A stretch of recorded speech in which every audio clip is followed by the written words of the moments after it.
Hello, everyone. My name is Anshul, and welcome to the second episode of Vodex Podcast, where we explore the future of voice AI systems, technologies, and the strategies redefining the communication in enterprises. A quick introduction about myself. I'm Anshul, co-founder and CEO of Vodex. We are building voice AI agents which can engage in human-like conversation over phone calls. Now, today's guests bring a rare blend of organizational expertise and architectural thinking to the world of collections. He has helped teams modernize infrastructure, align compliance, and scale intelligence without adding chaos. I'm excited to welcome Rob Grafrath, founder of Grafrath Consulting. Rob began his career as debt collector in 1999 and then moved to other technical and managerial position over there. Rob is also a publisher and author. He just released his book, Zeta Trilogy. So welcome to the show, Rob. Thank you so much for taking time and joining the show. Thanks, Anshul. Yeah, thanks and for uh, advertising the book there for me a little bit. Not an endeavor that I ever expect to make any money off of, but it's a labor of love. So No, it's certainly worth my time.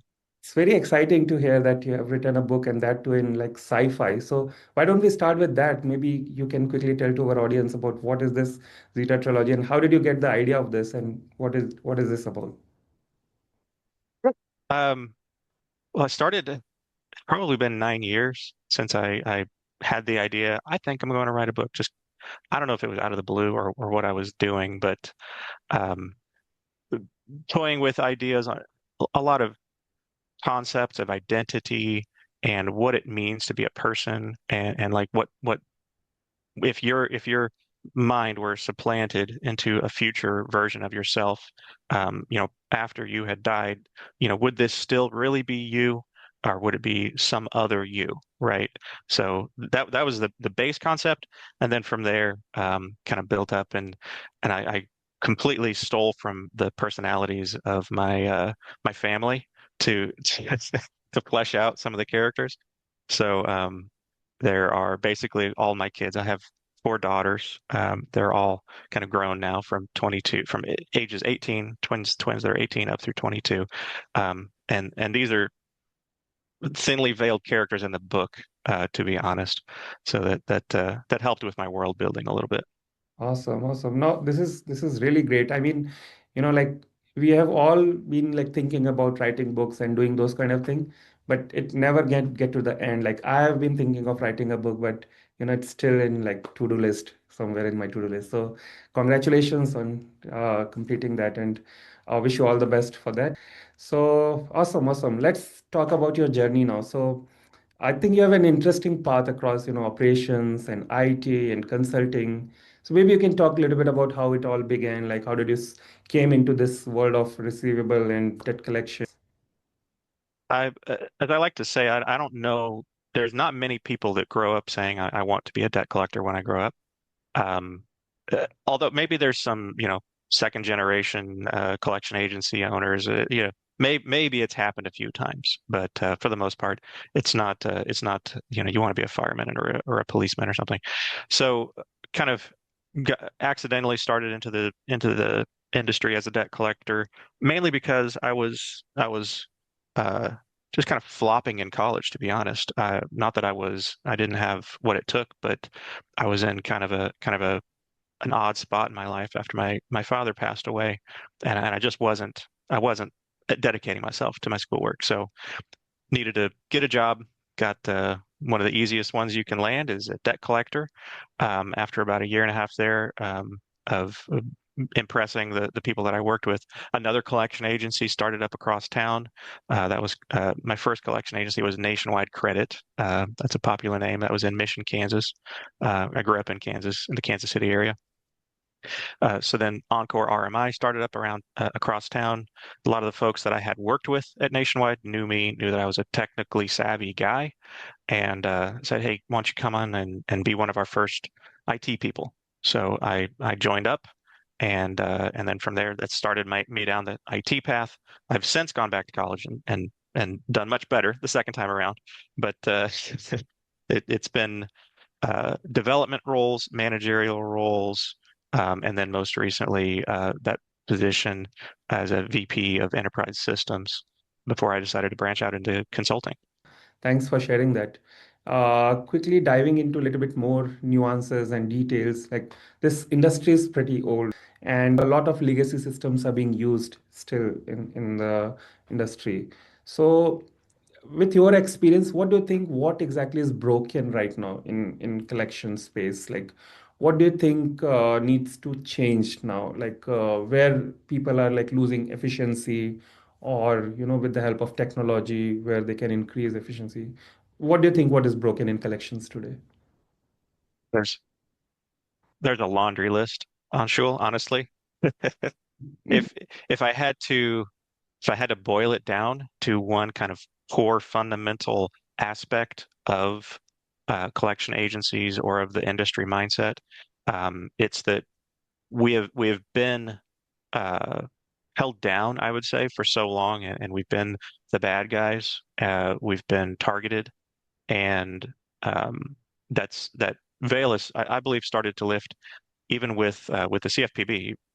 Believe it or not, I actually was glad that Regulation F came out, because if nothing else, it gave some guidance as to what was safe, what you had safe harbor to do, and what you didn't. Before that, if you were a risk-taking type, then you might have been sending texts and emails already, and just taking that risk upon yourself, but not knowing if you had that protection or that guidance. But then Regulation F, it sort of changed that. So it opened up those doors to start, okay, let's modernize, let's start using SMS and email. And but I still think that old habits die hard. And I think that the mindset of we need to be ever so cautious with every step that we take still prevails. And I think that's what holds people back the most. Amazing. Not be we're a risky business. Just if you decided tomorrow to start a debt collection agency, are you out of your mind? Right? What are you thinking? You're going to get sued. Well, not really, right? If you have the right legal support, if you have the right compliance support, if you kind of know what you're doing, then you can start up a debt collection agency, but you understand when you're doing that you're taking on a certain level of risk Right. that's just inherent in this business, honestly, in any business, but maybe this more than many others. So if you can extend that comfort with risk into your technology stack and say, we're comfortable trying out AI, right? 2 years in 2023, the stance from everyone that I talked to was no, this is too risky. We can't go down this AI road.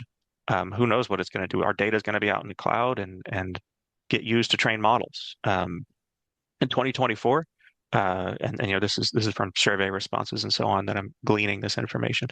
The attitude started to change. People started to become more optimistic that maybe AI can do something for us. So it was a mindset change. I don't know that there was as much adoption as there was people starting to do things like write policies, like make an AI governance board, make a policy around what our company's stance is on AI. Whereas in 2023, it might have been a hard no on anything, even like Microsoft Copilot, just helping you to search through your email history. Like, no, we can't have that turned on. Um, so now in 2025, we're halfway through the year, believe it or not. Um, I think there's a lot of people in a pilot phase uh, in that AI engagement sort of life cycle. It's still, going from 2024 where you're making your policies and you're starting to say, yes, okay, we can do it very carefully. In 2025, here they're starting to do pilots. Not all of them, from what I've heard, and not all of them have been profitable and have gone perfectly well. It's still there's a learning curve, and and if you walk through the vendor halls, you can't pass a booth that doesn't say AI. I don't think it's possible. So all the vendors know it that this is what we're doing. Right. Uh, but it's a little slow going. Right, right. No, absolutely. Great point. And I think you mentioned it right. There are a lot of risks when it comes to debt collection, opening a debt collection agency. Like you need to be dependent on a lot of third party. Like, for example, let's say if you hire a call center, and if that call center is like outside of your country, You don't know like what kind of conversations they are doing over the phone call.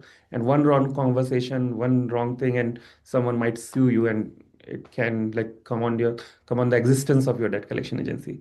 So I know, and a lot of compliances, a lot of FDCPA, TCPA, a lot of guidelines are there. So I get it, but what challenge do they see when they try to implement some kind of voice AI solution into their organization? I, I think fear is probably the biggest thing holding everybody back. Right, Um, and possibly their technology stack, right? The CRM that they're on or the staff that they have might have a little bit more of an old school IT mindset and might not be ready to try to implement AI. right. Interesting.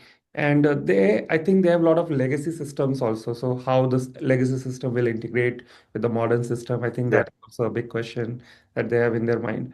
So That hits home with me quite a bit, the legacy system stuff, because yeah, I am an expert in a legacy system. We know better than to name names here. ex- But there are, I kind of, I've been familiarizing myself since I started this consulting thing this year with the debt collection platforms. And you have the new hotness, you have the cloud-based, modern, like you got great API interface platforms that are out there. A lot of them are pretty affordable too. Um, and then you have like the enterprise legacy platforms. They've kept themselves up to date, modernization wise. They might be able to be run in the cloud, and they do have an API set. So, but they also have this. You can feel that once you work in the system a little bit, that legacy backbone is still there. They're not quite as modern as the true modern systems that have been coming out. And then you just have the dinosaurs, and a lot of them are plodding along just fine. And a lot of that is because you can still make it work, right? You can still even integrate AI with the systems. Um, the I have the mindset. If you go to my webpage, grafrath.net, at the top, together we can do anything, right? Um, we can do anything. It's not a question of whether it's possible to integrate with a legacy CRM. yeah, It's a question of how much work are you willing to put into it to make that work, right? If you get the right guy or gal that knows that system, knows it well inside and out, you get the right uh, your network infrastructure set up. So let's say maybe you have a DMZ where traffic comes in and you expose some API ports to make it so that you can communicate back and forth with vendors or other systems. You build that framework in-house there. If you've got that talent in-house, or if you get yourself a consultant like myself to help build that for you, yes, you can make any of the modern AI tools work with your legacy platform. It's just more work. exactly, exactly. And I think right now people are more comfortable with, like doing things manually in some cases instead of like doing too much automation. But once they get that comfort zone, I think, and once they see systems working reliably, then they will be more interested in adopting those automation systems. I get it, but still there is some fear, some skepticism, about using these AI and modern automation tools. So, what do you suggest to, let's say, if someone who is running a debt collection agency, if someone is running those collection business, if they want to start adopting, like start using these voice AI agent in their business, or what are the kind of low-hanging fruits? Like, where should they focus? I'm sure they cannot replace all their legacy system with the new systems, right? So, like for Yeah. example, RPC is a low-hanging fruit. So, can they just do RPC use cases, or apart from that, what do you think? What are the like easy to implement use cases they should go for to get started? You know? Um, I think if you're talking specifically about uh, voice agents, right? Some stuff that Vodex does. Mm-hmm. Um, what I like to say is you start with the calls that weren't going to be talking to a person anyways. That seems to me like the easiest route, right? Your after hours and weekend calls. If you're sending someone to voicemail, you've just missed an opportunity to collect the balance in full right there. They could have called in, talked to your voice agent, said, and voice agent says, "Hi, it's after hours, but I'm here to help. What do you need help with?" And they're, "Uh-oh, I'm talking to an agent, but I know it is after hours, so I'll give it a try, because I can't get to a person. So those I want to know more about my balance, or I know more about my account. And if it can answer the questions, all the basic questions that an agent might otherwise answer, and satisfactorily then get that consumer to the point where they're willing to hop over to your web portal to make a payment. Maybe the AI agent sends them a text message that has a link, hops them over to the web portal, or even takes it over the phone. That you can drive those after hours calls and weekend calls into payments, you convert them. Um, and failing that, if it's the type of conversation that the AI agent just can't handle, you can still default to Human, ticketing message or whatever you would normally do. right? But that's like, you weren't going to do much with those calls anyway. Maybe you send them to your IVR. IVRs, like IVR versus voice collection agent, it's still an automated system. It's just one is clunky and old, and people hate, pushing buttons and like, well, that's not in the menu. What I'm trying to do isn't in the menu. I don't have a choice in this menu for what I'm trying to talk about, right? But a true, LLM based model that you've properly trained, it can answer those questions. And of course, with the right guardrails, you can keep it from using its creativity to answer those questions to to make something up, right? I I had a I almost had a shouting match with ChatGPT last night. This is a funny anecdote, right? I had uploaded a PDF and I had read this thing, and I wanted it to, but it was a long PDF, so there was not everything I remembered about it. And I was like, wasn't there a part in here where it said this? List all the places where it said this. And it came back with this response that was like, here, here, and here. And it listed page numbers and everything. And I said, I don't remember that being in there at all. So I went to the page number and I was like, that what you just said was on that page isn't on that page at all, ChatGPT. What are you doing? So I told it, you're hallucinating. I responded, well, why did you say that? You're hallucinating. And it said, I'm sorry. I'll just restrict my responses only to the text that you uploaded from here on out in this conversation. No creativity whatsoever. I'm back on the rails. I was like, okay, let's try this again. Where did it say these things? And then it goes back to that same lie, the same thing that it just said it over again. And Uh, I'm like pulling out my hair. It's like, you did it again. You lied to me.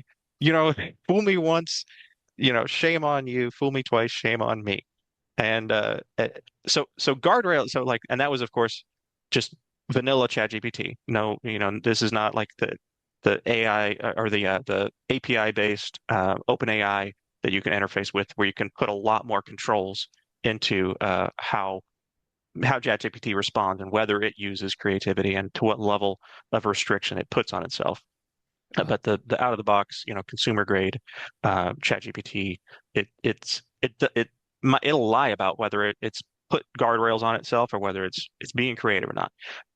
That's the difference, right? With something like what Vodex has and other vendors in the space that are making these AI bots that are made to have conversations.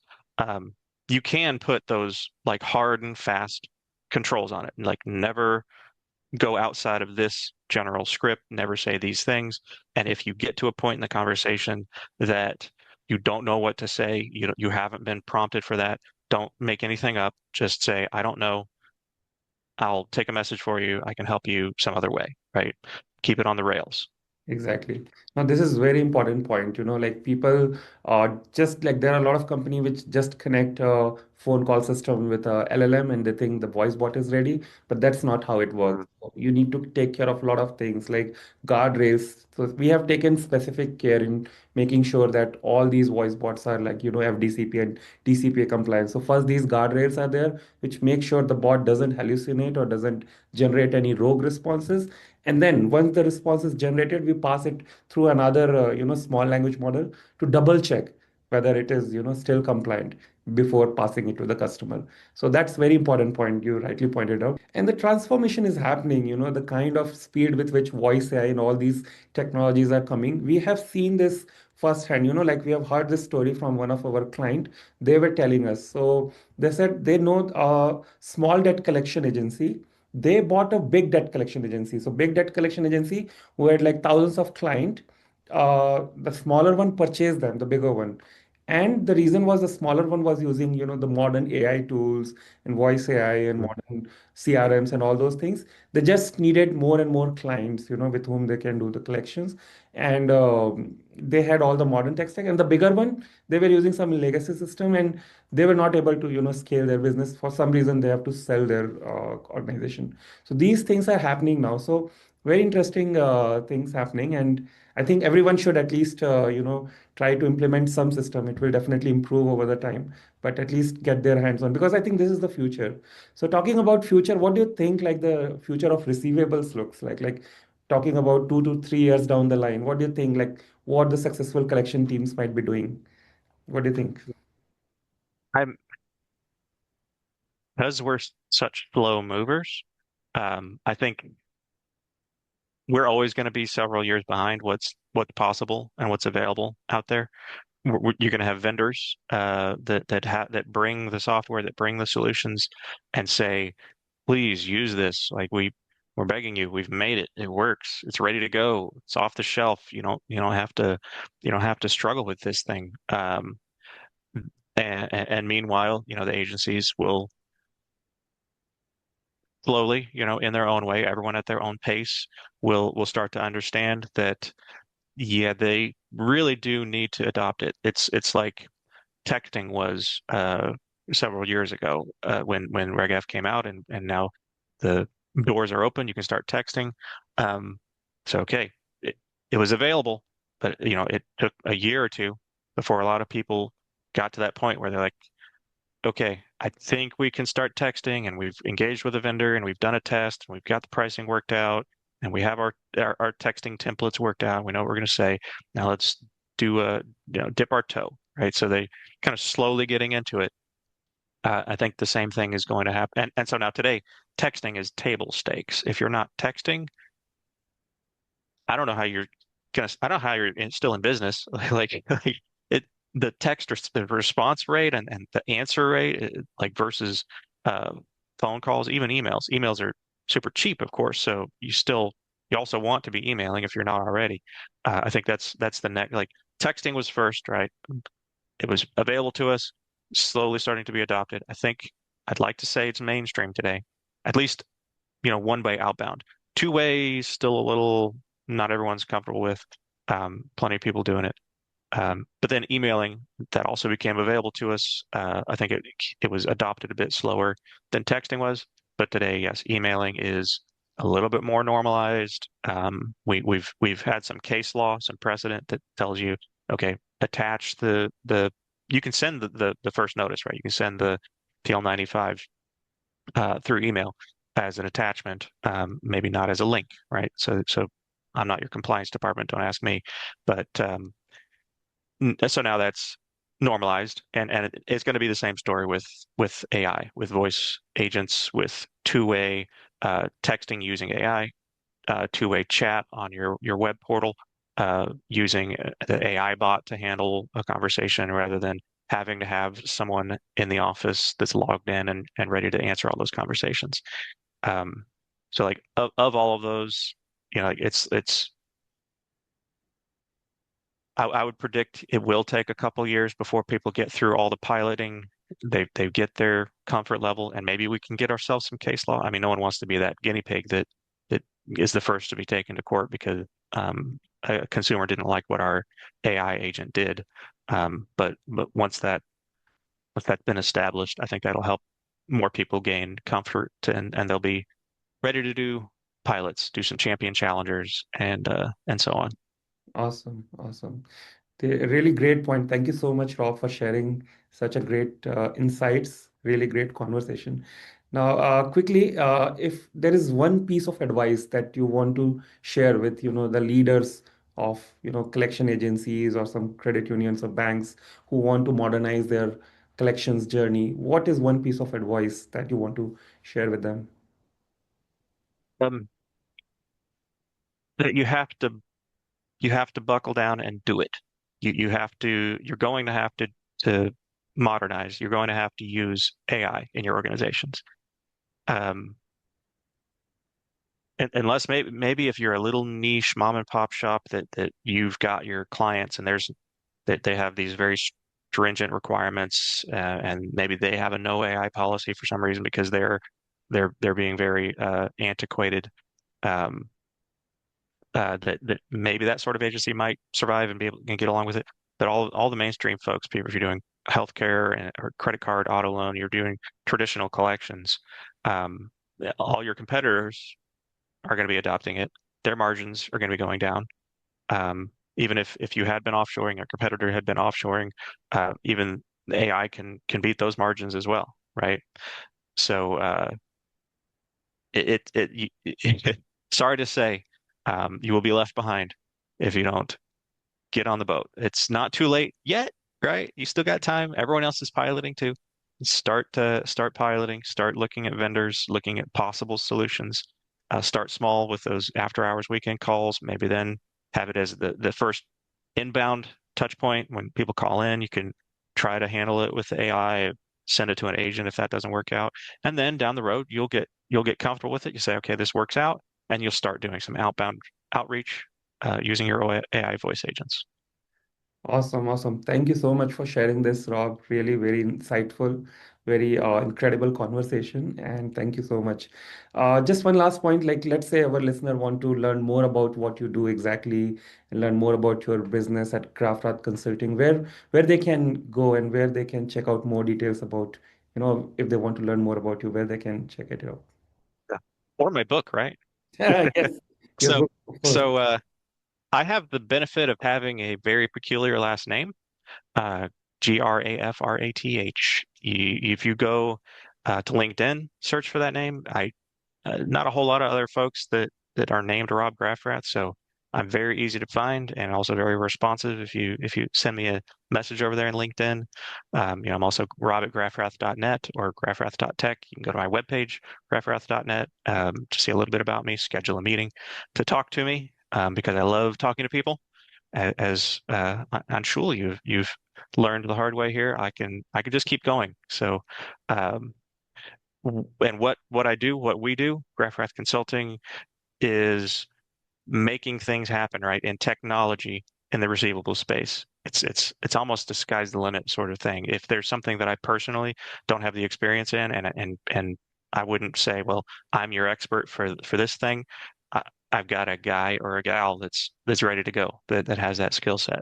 Kind of have my shadow network, if you will, of people that can help us out. And back to my motto, together we can do anything. Like that I think that says it all. We can make it happen. Amazing, amazing. That's the kind of thing like everyone should be looking after. So thank you so much, Rob, for sharing that insightful. It was really insightful conversation today. So I'm sure like our listeners have also learned a lot. And if they need any help, definitely they will come to you. And for viewers, if they need more details about Vodex, please check out the episode description. And you can check out Vodex.ai to explore how voice AI agents are supporting real receivable workflows today. So thank you so much, everyone, for joining in, and thank you so much, Yeah. Rob, for taking your time. And take Thanks care. for having me, Anshul.